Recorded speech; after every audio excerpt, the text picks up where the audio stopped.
Muscles have four muscular layers in the sole of the foot. Maintains the arch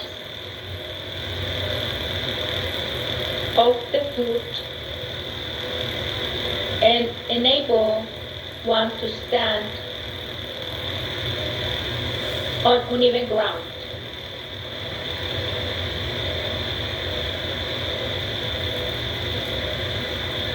They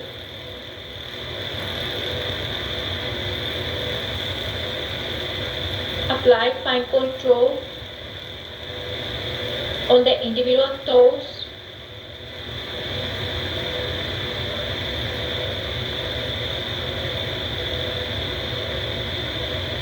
The first layer of plantar muscles are abductor hallucis, the abductor of the great toe, the flexor digitorum brevis, the flexor of the lateral foretoes, the abductor digiti minimi, the abductor of the small toe. The second layer of plantar muscles are quadratus plantae, which is also known as flexor accessorius, the flexor of the lateral foretoes, the tendon of flexor hallucis longus and flexor digitorum longus, the lumbrical, called also earthworm, the worm-like flexors of the proximal phalanges and extensors of the middle and distal phalanges of lateral foretoes. The third layer of plantar muscles or flexor hallucis brevis, the flexor of the proximal phalanx of the great toe, the abductor hallucis, which is also known as transverse and oblique heads, the abductor of the great toe, the flexor digiti minimi brevis, the flexor of the proximal phalanx of the small toe. And the fourth layer of plantar muscles are three plantar interossei, the abductor of digits 2 to 3, and the flexors of the metatarsophalangeal joints. The four dorsal interossei, the abductor of digits 2 to 4, and the flexor of the metatarsophalangeal joints. The plantar interossei adduct and arise from a single metatarsal. The dorsal interossei abduct and arise from two metatarsals. The two neurovascular planes are in the foot, and one a superficial one between the first and second muscular layers, and the other one a deep one between the third and the fourth muscular layers. Take a look in your atlas, the layers of plantar muscles. The first layer, the second layer, the third layer, and the fourth layer. The plantar view, right? Also take a look at it, right? And all the fourth layers and the dorsal type also. The lateral plantar artery and nerve course laterally between the muscles of the first and second layer of plantar muscles. The deep branches passes medially between the muscles of the third and fourth layer. Two closely connected muscles on the dorsum of the foot are the extensor digitorum brevis and extensor hallucis brevis. These 10 broad muscles form a fleshy mass on the lateral part of the dorsum of the foot, anterior to the lateral malleolus. The extensor hallucis brevis is part of the extensor digitorum brevis. Its small fleshy belly might be felt when the toes are extended. The extensor digitorum brevis extends digit 2 to 4 at the metatarsophalangeal joint, and the extensor hallucis brevis extends the great toe. Both these muscles help to long extensor to extend the toes. Take a look in your atlas, the arteries and muscle layers of the foot.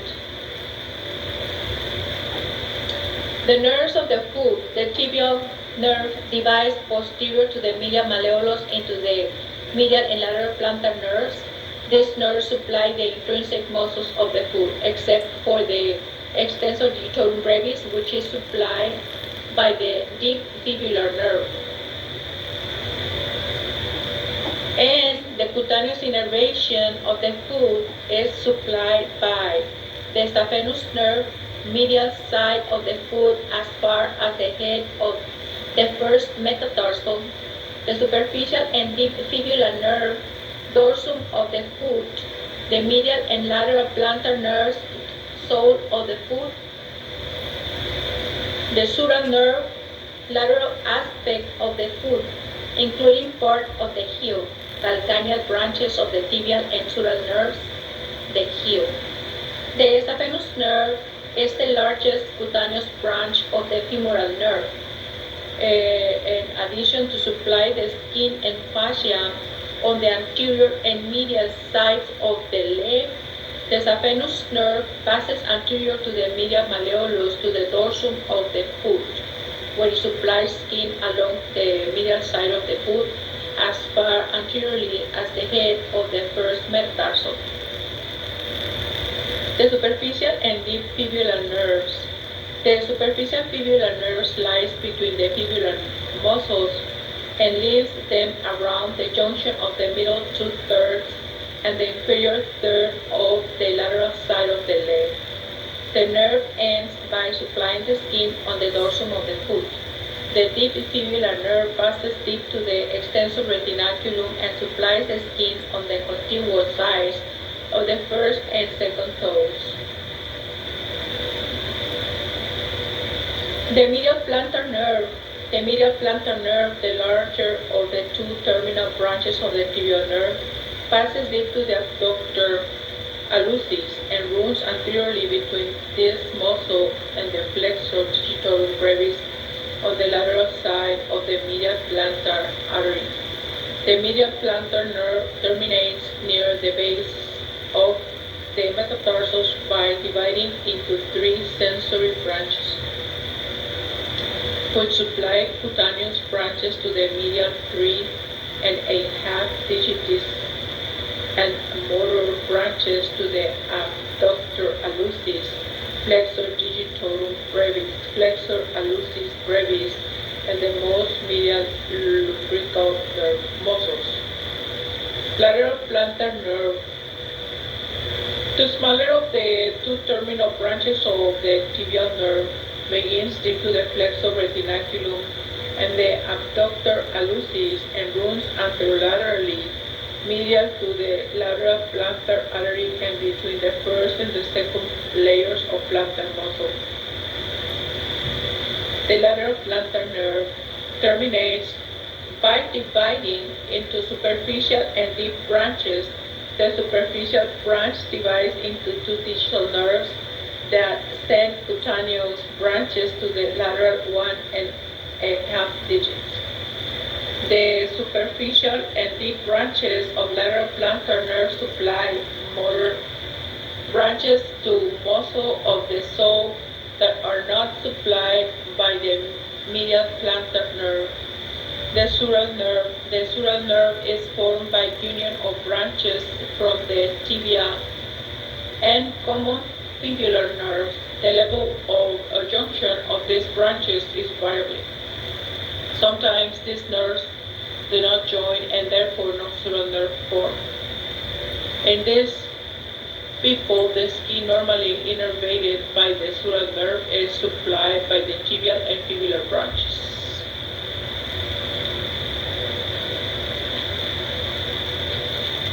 arteries of the foot are terminal branches of the anterior and posterior tibial arteries, respectively the dorsal and plantar arteries. Dorsal artery of the foot, the major sources of blood supply to the toes is the direct continuation of the anterior tibial artery. The dorsal artery begins midway between the malleoli and runs anteromedially, deep to the inferior extensor retinaculum, between the extensor hallucis longus and the extensor digitorum longus tendons on the dorsum of the foot. The dorsal artery passes to the first interosseous space, where it divides into a deep plantar artery, then passes to the sole of the foot, where it joins the plantar arch and the first dorsal metatarsal artery. The lateral tarsal artery. The lateral tarsal artery branch of the dorsal artery of the foot runs laterally in an arched course beneath the extensor digitorum brevis to supply this muscle and the underlying tarsal and joints. In anastomosis with other branches such as the arcuate artery, deep plantar artery passes deeply through the first interosseous space to participate in the formation of the deep plantar arch by joining the lateral plantar artery. The first dorsal metatarsal artery, the first dorsal metatarsal artery divides into branches that supply both sides of the great toe and the medial side of the second toe.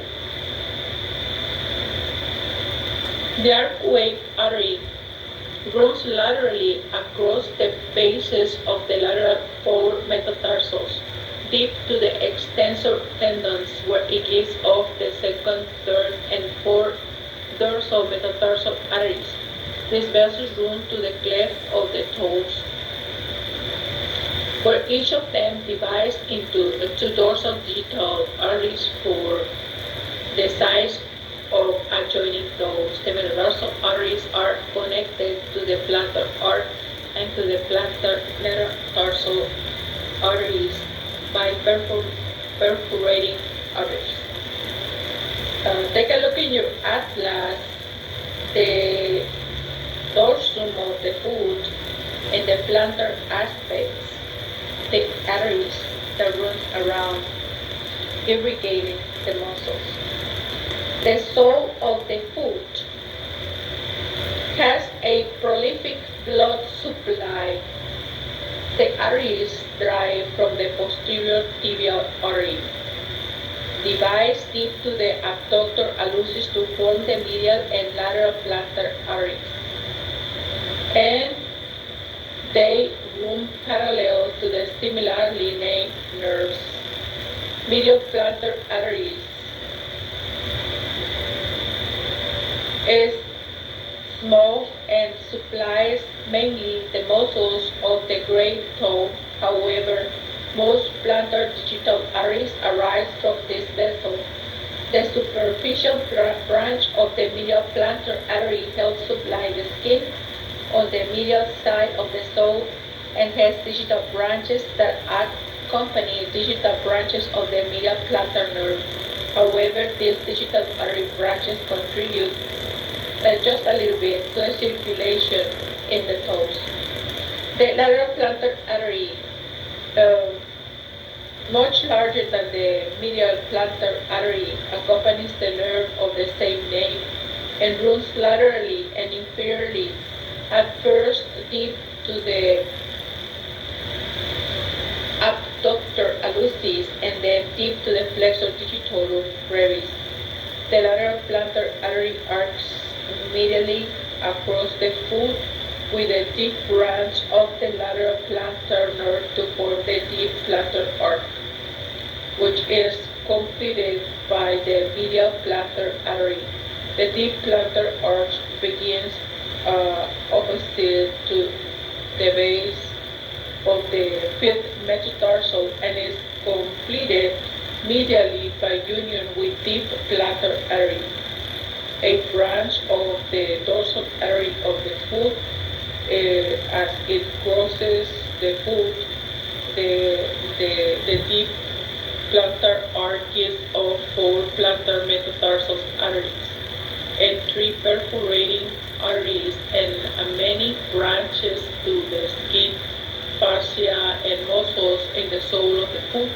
These arteries join with the superficial branches of the medial and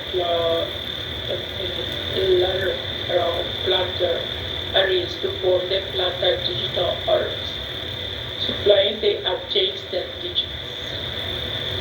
The venous drainage of the foot and the dorsal digit veins running along the dorsum of each toe are continuous with the dorsal metatarsal veins, which join to form the dorsal venous arc in the subcutaneous tissue. The dorsal venous arc communicates with the plantar venous arc. Vein level leave the dorsal venous arc and converge medially to form the great saphenous vein and laterally to form the small saphenous vein. The superficial veins of the sole unite to form a plantar venous network from which efferent vessels pass to medial and lateral marginal veins that join the great and small saphenous veins. The deep vein of the sole begins as plantar digital vein on the plantar aspect of the digit that communicates with the dorsal digit vein through perforating veins. Most blood returns from the foot through deep veins that accompany the arteries. The lymphatic drainage of the foot. The lymphatics of the foot begins in subcutaneous plexus. The collecting vessels consist of superficial and deep lymphatic vessels that follows the veins. Superficial lymphatic vessels are most numerous in the sole. They leave the foot medially along the great saphenous vein and laterally along the small saphenous vein. The medial superficial lymphatic vessel, larger and more numerous than the lateral ones, drain the dorsum and medial side of the dorsum of the foot and the sole. These vessels converge on the great saphenous vein and accompany it to the distal group of superficial inguinal lymph nodes located along the termination of the great saphenous vein. The superficial inguinal lymph nodes drain mainly into the external iliac lymph nodes, but some nodes drain into the deep inguinal nodes. The lateral superficial lymphatic vessels drain the lateral side of the foot, and so most of these vessels pass posterior to the lateral malleolus and accompany the small saphenous vein to the popliteal fossa, where they enter the popliteal lymph nodes. The deep lymphatic vessels follow the main blood vessels, anterior and posterior to tibial, fibular, popliteal, and femoral. The deep vessels from the foot drain into the popliteal lymph nodes. Lymphatic vessels from them follow the femoral vessels carrying lymph to the deep inguinal lymph nodes. From then, lymph passes to the external iliac lymph nodes, common iliac nodes, and lateral aortic nodes. Take a look in your atlas, the lymphatic drainage of the lower limb.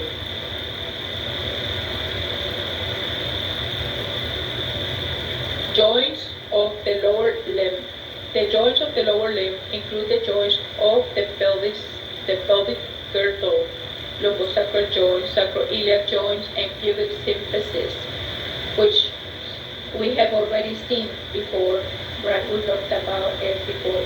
The remaining joints of the lower leg are the hip joints, the knee joint, the tibiofibular joint, the ankle joint, and foot joints.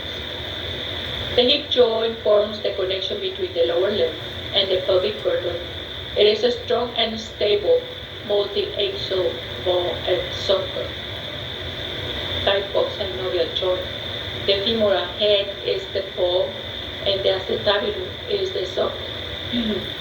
The hip joint is designed for stability as well as for a wide range of movement. Next to the shoulder joint, it is the most mobile of all joints. During standing, the entire weight of the upper body is transmitted through the hip bones to the heads and neck of the femurs. The hip joint is mechanically most stable when a person is bearing weight when lifting a heavy object. And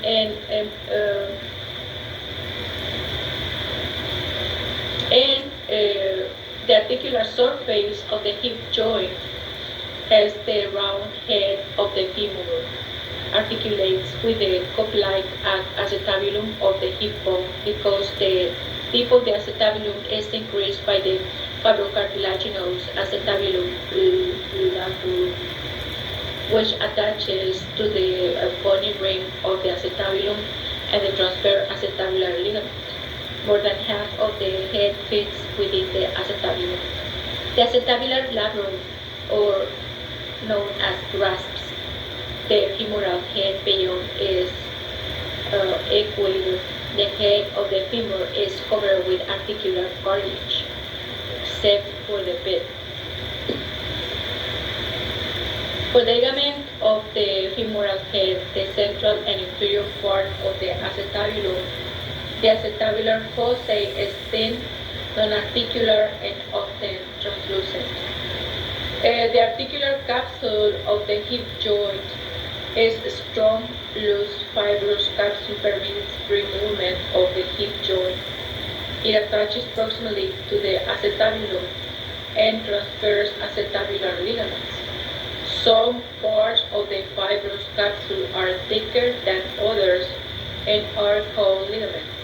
The iliofemoral ligaments, one of the examples, is the fibrous capsule attaches distally to the neck of the femur, only anteriorly at the interocantheric line and the root of the greater trochanter. And posteriorly, the fibrous capsule crosses to the neck proximal to the intertrochanteric breast, but is not attached to it.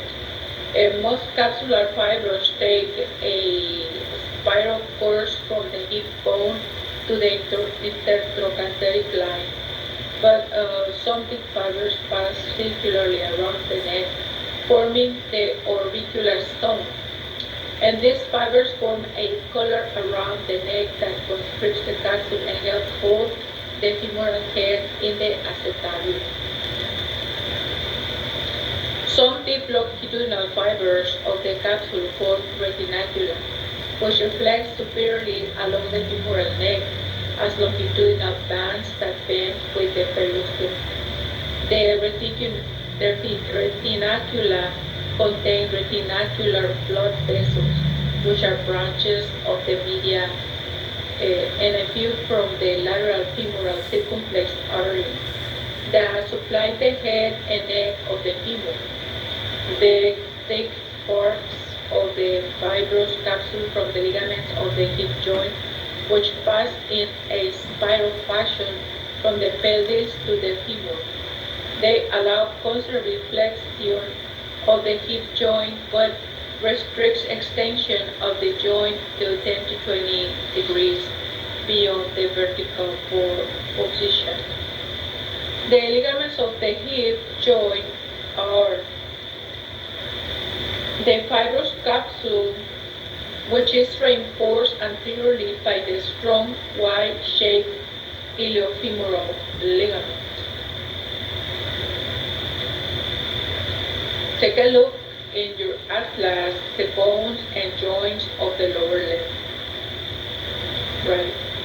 The coronal sections of the hip joints, right? And the entire hip joint, and in a lateral view, right? When is this articulated by cutting the ligament of the head of the femur, right? The thigh bone, which is known also. You can see everything, right? The acetabulum labrum, the fat pad in acetabular fossa covered by synovial membrane.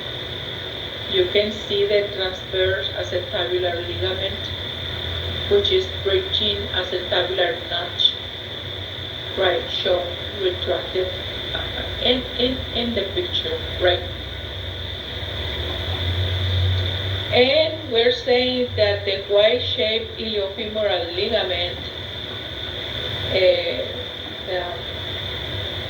which attaches to the inferior iliac spine, right?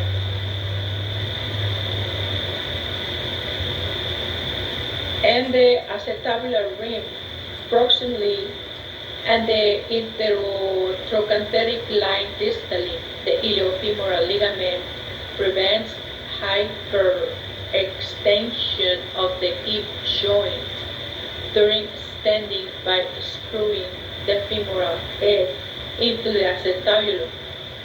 The fibrous capsule is reinforced inferiorly and anteriorly by the pubofemoral ligament that arises from the obturator crest of the pubic bone and passes laterally and inferiorly to merge with the fibrous capsule of the hip joint.